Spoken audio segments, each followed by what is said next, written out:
సంస్థల్లో 42% రిజర్వేషన్లు పెంచడం చారిత్రాత్మకమని ఎంపీ ఆర్ కృష్ణయ్య అన్నారు. బీసీ రిజర్వేషన్లను పెంచి సీఎం రేవంత్ రెడ్డి తీసుకొచ్చిన జీవో నంబర్ 9 పై కృష్ణయ్య హర్షం వ్యక్తం చేశారు.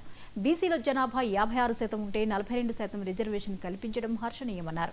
బీసీ రిజర్వేషన్లను ఎవరైనా వ్యతిరేకిస్తే తగిన గుణపాఠం చెబుతామని హెచ్చరించారు. ఇప్పుడు స్థానిక సంస్థల్లో బీసీలకు ఇచ్చిన రిజర్వేషన్లకు రాజ్యాంగబద్ధ, చట్టబద్ధత, న్యాయబద్ధత ఉందన్నారు. ఇప్పటికైనా అన్ని పార్టీలు తమకు మద్దతు ఇవ్వాలని కృష్ణయ్య కోరారు. అందుకు ముఖ్యమంత్రి గారిని, పిసిసి అధ్యక్షుడికి మహేష్ గౌడ్ను, ఇంకా ఇతర నాయకులను మనం ప్రత్యేకంగా అభినందిస్తున్నాం.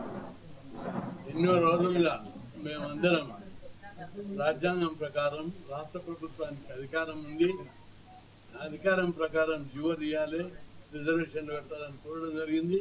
చివరకు అదే పద్ధతిలో జీవో తీసి ఎన్నికలకు వస్తున్నారు. తప్పనిసరి ఈ ఎన్నికల్లో 42% రిజర్వేషన్ అమలు చేస్తారని నమ్మకం ఉంది.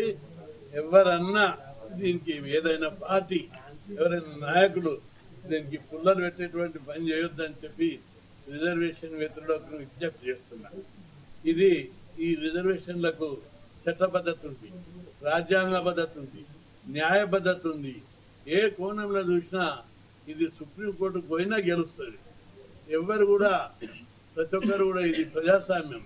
అన్ని కులాలకు, అన్ని సామాజిక వర్గాలకు వారి వారి జనాభా ప్రకారము ప్రాతినిధ్యం కల్పించడము ప్రజాస్వామ్యం మౌలిక లక్ష్యం.